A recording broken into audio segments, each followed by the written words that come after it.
welcome to Building Local Power, a podcast dedicated to thought-provoking conversations about how we can challenge corporate monopolies and expand the power of people to shape their own future. I'm Jess Del Fiacco, the host of Building Local Power and Communications Manager here at the Institute for Local Self-Reliance.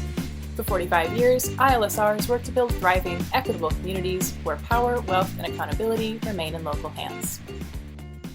Today I'm joined by John Farrell, co-director of ILSR, as well as Zach Freed, who is a researcher with our independent business team.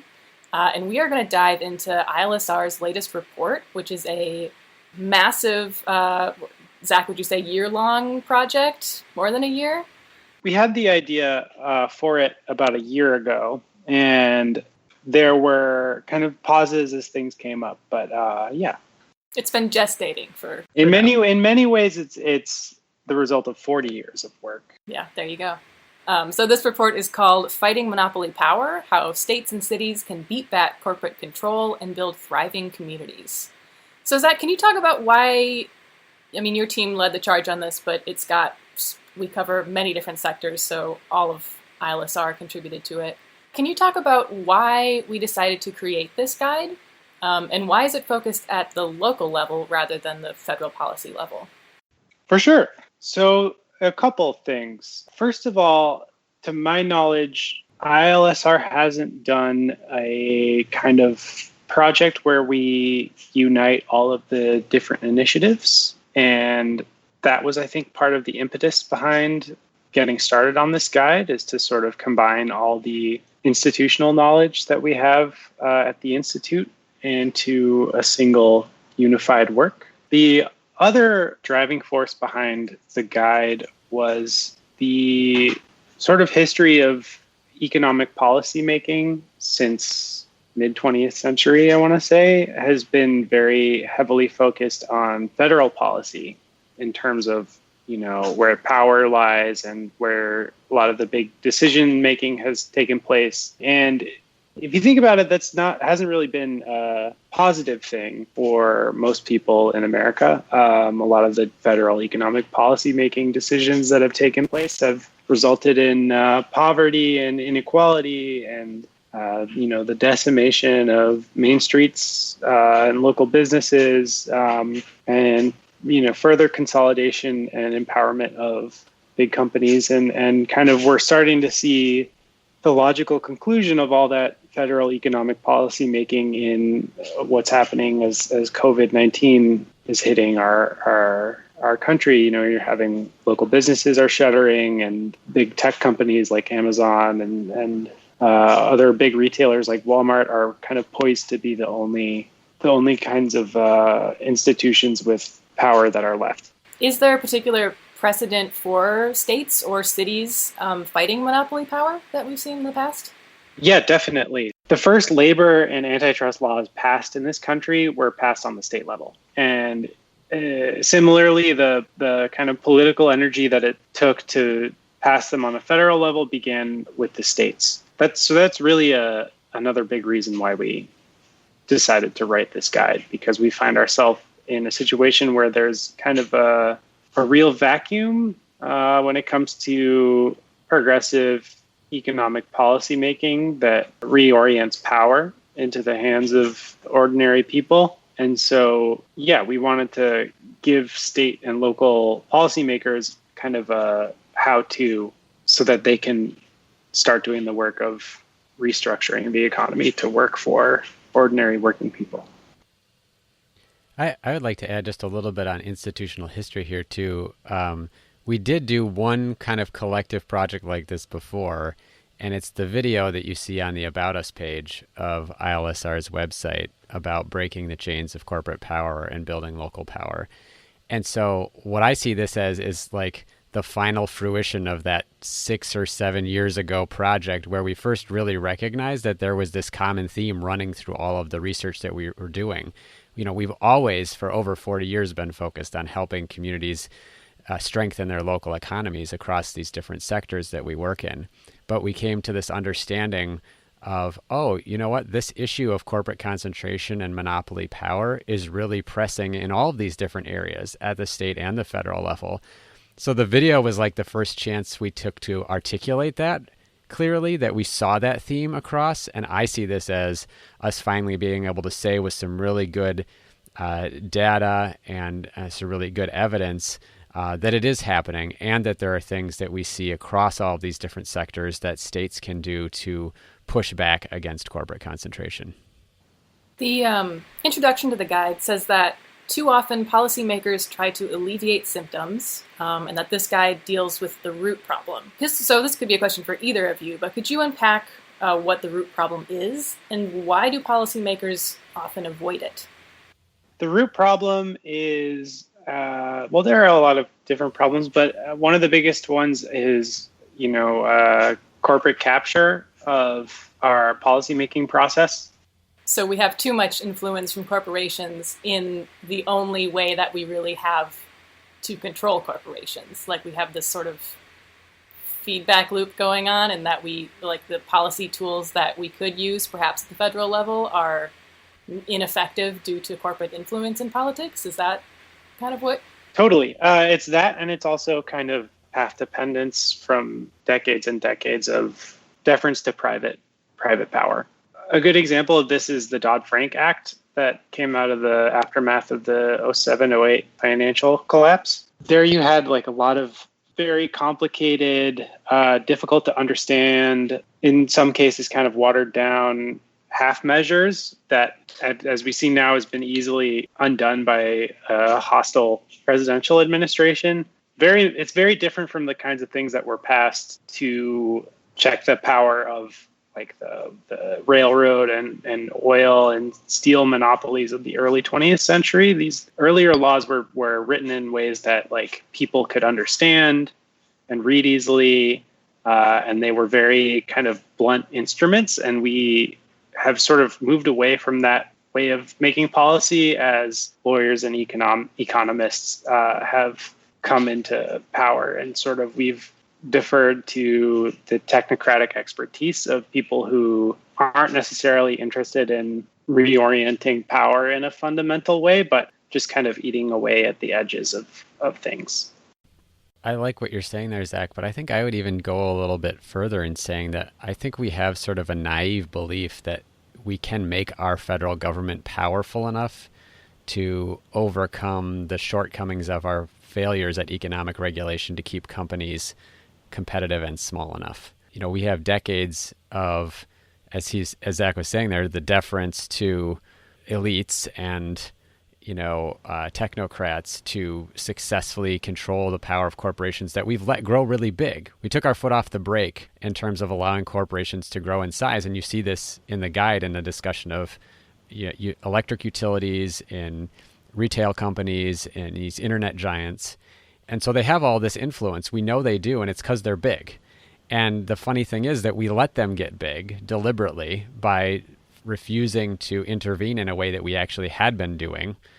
And a little nod to Representative Wright Patman, who was pushed out of his committee chairmanship in the 70s and who had really had a lot of leadership at the federal level. So I see this as a problem of having too much faith that you can let companies get big, and that you can size up government to successfully contend with them. Whereas I think our philosophy has always been, and it's being proved out by how things are going, that we're better off if we keep our economy competitive by not allowing that much power to accumulate, because unfortunately the economic power that accumulates when companies get very big turns into political power, influence over regulators, influence in legislatures. And it really only exacerbates things like racial inequality, where we've also got a lot of people who are disenfranchised because of decades of racial injustice, for example. So you have that power is suppressed and corporate power is elevated by the kinds of choices that we've made. And so, this guide is about getting to the root of that. What is the problem? The problem is that we let companies get too large to be politically manageable in a democratic system. Yeah, and I'd also add that this has been something that's continued at basically the same rate throughout Democratic and Republican presidential administrations and Congresses. So it's really a problem that's pervaded our entire system. It's also one of the reasons that we decided to have this guide be at the state level, because really the federal government for decades and decades has been systematically weakened by both parties to the point where it's like there's really no power there anymore. And so the real work that has to take place, I think, over the next few decades is going to take place at the state and local level if we're going to wrest power back from the system that has enabled all these this kind of transfer of wealth and power over the last few decades under both parties. Thank you guys for that. So that gives us a really good sense of kind of why this is important on the top level, zoomed out. But how does corporate power, monopoly power, impact our everyday lives?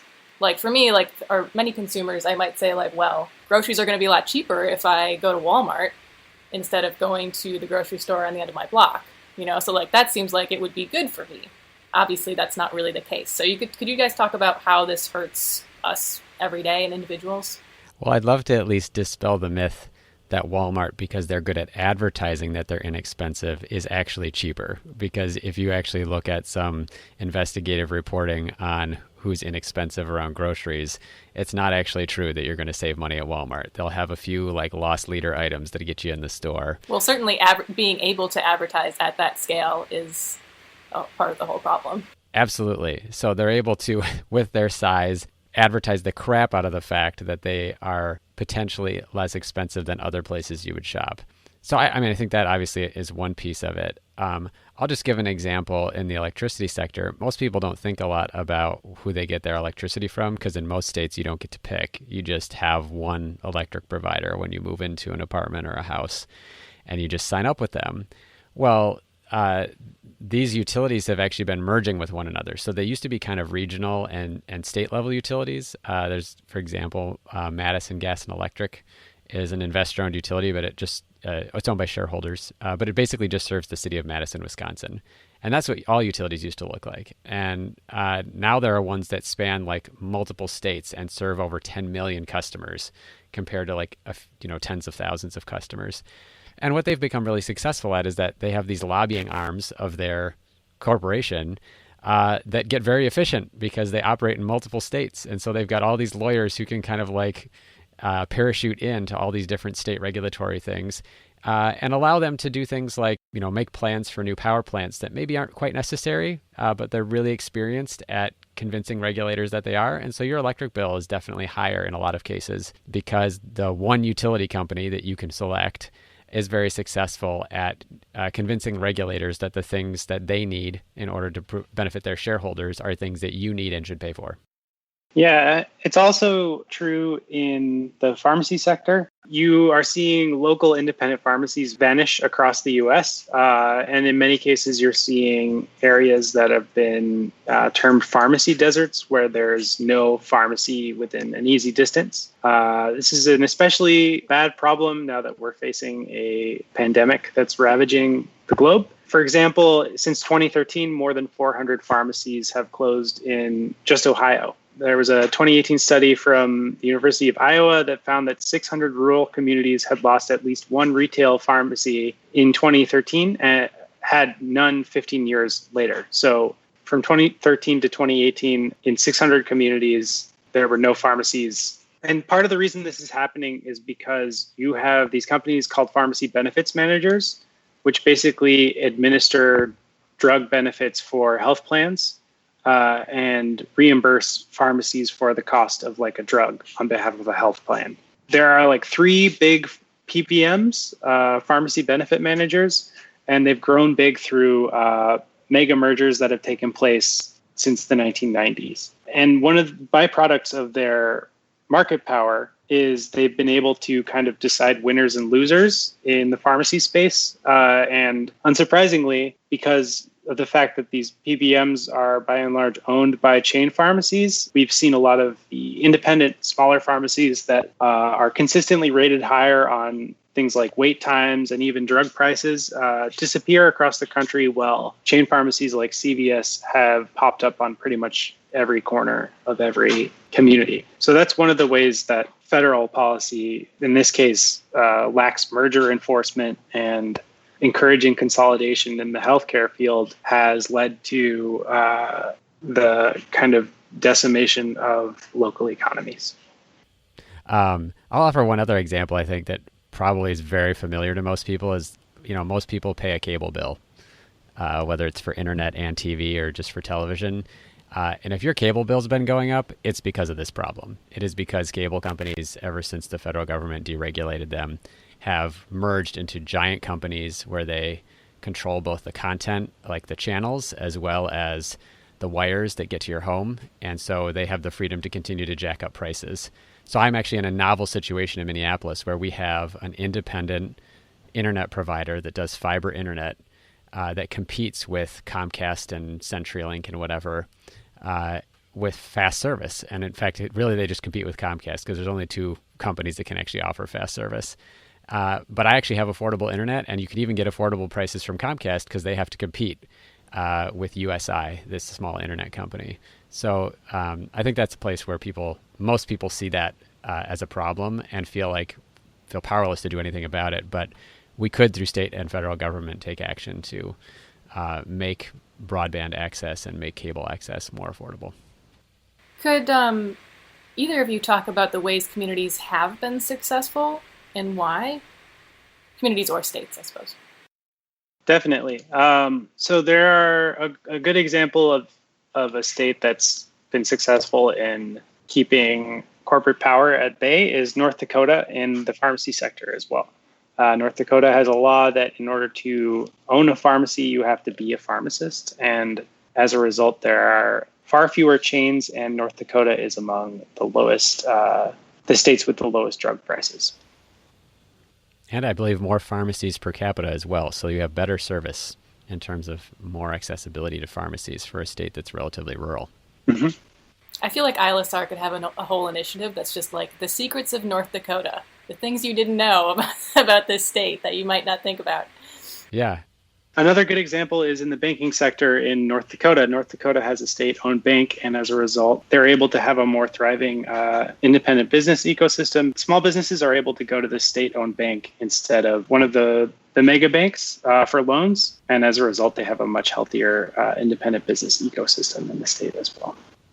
I'll add one other example of how states are changing this a little bit. There are now 7 states that have what's called community choice aggregation or community choice energy in electricity markets. And what it does is allows cities or counties or groups of cities and counties to create alternative electric companies, essentially, to sell electricity to customers. And so it radically changes who manages the electricity system. So instead of, in some states, individuals shopping around for electricity, but not really having any buying power, they're sort of like a Costco for electricity, and that they can go out and they can buy it in bulk for these communities, but they can also make value judgments and say well, we want to buy more renewables, just like a Costco might say, well, we want more organic beef or something like that. And so the states that have that are seeing a lot of communities take advantage of that. So it doesn't force communities to choose their energy supplier, but it allows them to. And we find that lots of communities are making that choice because they can get energy that is often more affordable, or at least that's more in line with their values for the same price. Before we go to the next question, let's take a short break. Thanks for tuning in to this episode of the Building Local Power podcast. If you enjoy listening to the show, if you appreciate the Fighting Monopoly Power Guide or the other resources we publish, we hope you'll consider making a donation to the Institute for Local Self-Reliance. Your support makes it possible to create resources like this and to make them available for free to everyone on our website. If you want to help us return power to local communities, please go to ilsr.org/donate. Any amount is sincerely appreciated. So for communities or states who might want to take action on challenging corporate monopolies or use some of the tools that we put in this guide, are they facing any barriers or pushback from the federal level or other forces that are preventing them from doing so?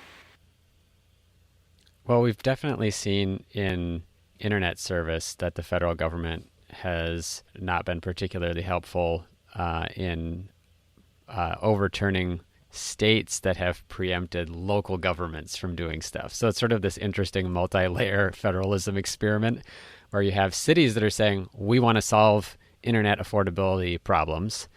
And then you have states who are sometimes saying, oh no, these telecom companies have lobbied us and told us that's a terrible idea and we're not going to let you do it. And then the federal government has kind of waffled back and forth from saying, we want to support you cities in doing the right thing, because that's actually one of the federal government's goals is broadband access, at least, on its face. And then turning around and then being unhelpful. And for example, you see this with like the net neutrality fight, allowing to discriminatory pricing and things like that. So I think that's one interesting way in which you're seeing, different levels of government, at least in different places in terms of how they approach this. So I guess my next question, and sort of to wrap up, what do we want to happen next? Is there anything that's happening right now that we think is really promising? Is there anything in particular, like specific examples of actions communities are taking that we kind of outline in the guide? What's the latest news in local antitrust movements, basically? We are seeing, I think we're seeing a number of different ways that states and local governments can be involved. One of the things that I see as really promising, even though it's kind of a small thing, is that some cities that are doing work around climate and energy, and so in the electricity markets where you have this concentration of utilities, are hiring staff to be involved at the State Regulatory Commission. So you often see this very big gap between cities that have made climate and energy commitments. Over 100 cities in the United States have a commitment to get to 100% renewable energy.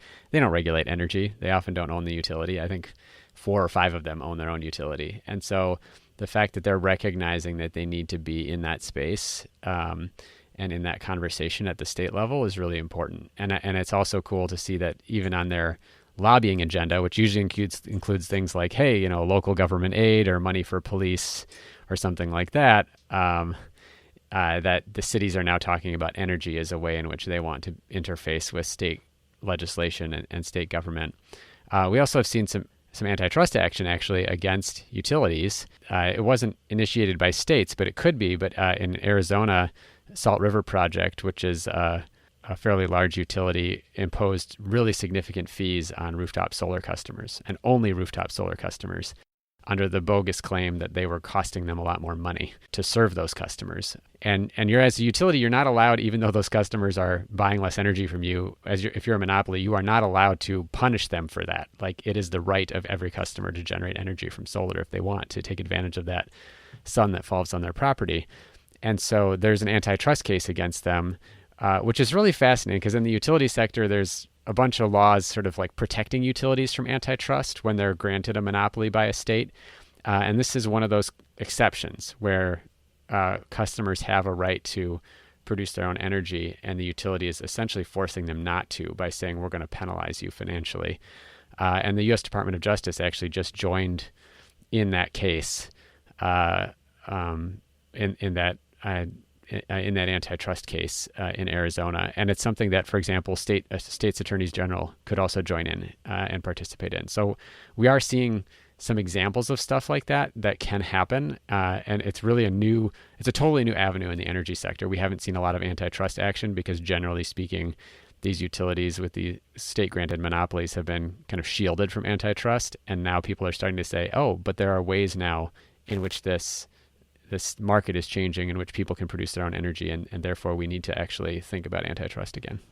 For sure. And more broadly on antitrust, in the 1980s, when the Reagan administration came in, one of the first things that they did was gut the Federal Trade Commission, one of our federal antitrust enforcers, and kind of replace all the existing staff with people who they knew weren't going to do anything. And as a result, you saw this movement in the 1980s to strengthen state-level antitrust enforcement. Once again, like I said earlier, the first antitrust laws were passed on the state level, and many of those laws are still on the books in the states. There are state laws that prevent unfair competition and deceptive practices in pretty much every state. And so you're starting to see more antitrust energy on the state level. We have a big multi-state antitrust case being put together against Google right now. Facebook and also Amazon are under investigation by different state attorneys general.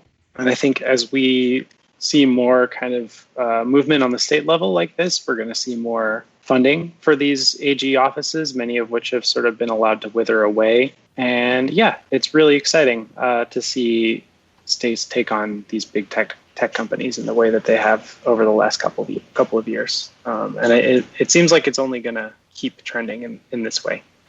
Great. Is there anything else that you'd like to share about the guide, Zach or John, that you want to add? I just want to offer one other example of, I think, an interesting intersection between corporate concentration and then local action around climate and clean energy, is that in Portland, Oregon, they had a local ballot initiative to tax large retailers in order to fund local renewable energy projects that would help build up the local economy. So like community solar projects, solar project in low-income neighborhoods, that kind of thing. I think it is really interesting in the way in which they said, we have this large global problem of climate and energy. We want to try to solve it locally. We want to do it in a way that boosts our local economy and helps communities that have traditionally been under-resourced. And we recognize that the way to do that, so it's not specifically an antitrust move, but it is an explicit way of saying we're going to take money from the folks who we know make it hand over fist, in part because they are big. And they targeted specifically, I think it was retailers that net more than like $1 million a year or something. So it was clearly a tax or a fee associated with businesses that are large. And so it doesn't change necessarily whether or not these businesses can operate at that scale in the same way that antitrust does.